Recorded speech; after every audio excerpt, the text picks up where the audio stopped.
Hey everybody, and welcome to the next Three Ways in Flame. Now this one is going to be on Three Ways in Flame to select nodes in batch. Now again, might come across as a fairly rudimentary topic, but can be pretty useful when you realize the different ways you can do this. Now, the main way, if you were going for a everything approach, the main way to select something obviously is just by touching it with the, by selecting it.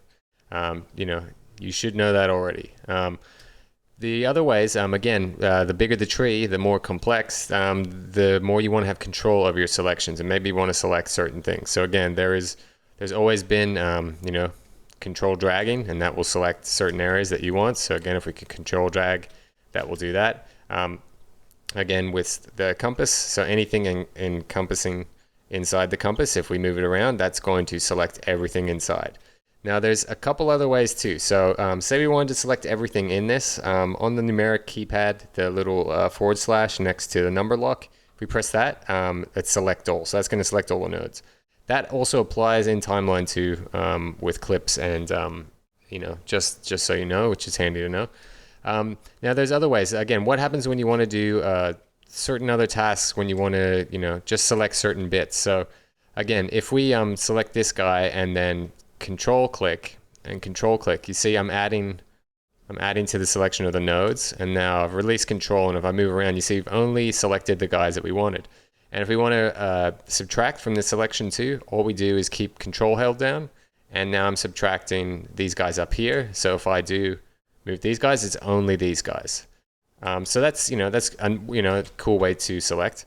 Now another way to select, sometimes you just want to move everything in your tree upstream. So say it was this guy.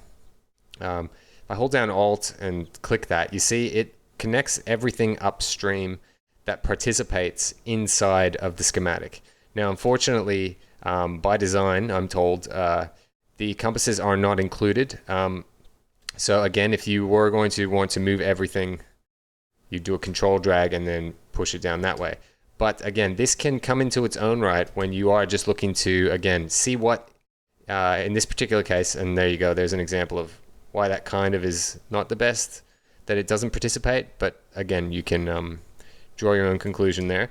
The cool thing with this too is if I hold down Alt, and again, it's going to select everything to the left, it's going to show me nodes too that kind of aren't necessary in this setup too. So it's a quick way, selection-wise, to quickly just see nodes that aren't meant to be there. And again, maybe when you're tidying your tree up at the end of the day, this would be a good thing. Now there's a couple other things too that again can be very handy with the shortcut. So again, Alt is everything to the left, and if we press Alt and then spacebar and click, you see it's everything to the right. And again, that depends on which node is selected, which is quite cool. And then if we want to select, again, select all is the next to the numbers lock, the little forward slash thing. But if we aren't using compass, another way to select everything inside the tree is Alt and then the meta key spacebar, and then it will select everything participating again in the node tree. But again, this one takes into account everything. So yeah, that's going to be it for this Three Ways in Flame, guys. Again, it's pretty simple topic, but hopefully these ways shown can open your mind up a little bit to some of the possibilities when just doing something as rudimentary as selecting. So that's going to be it for this one, guys. Plenty more to come. Stay tuned for more.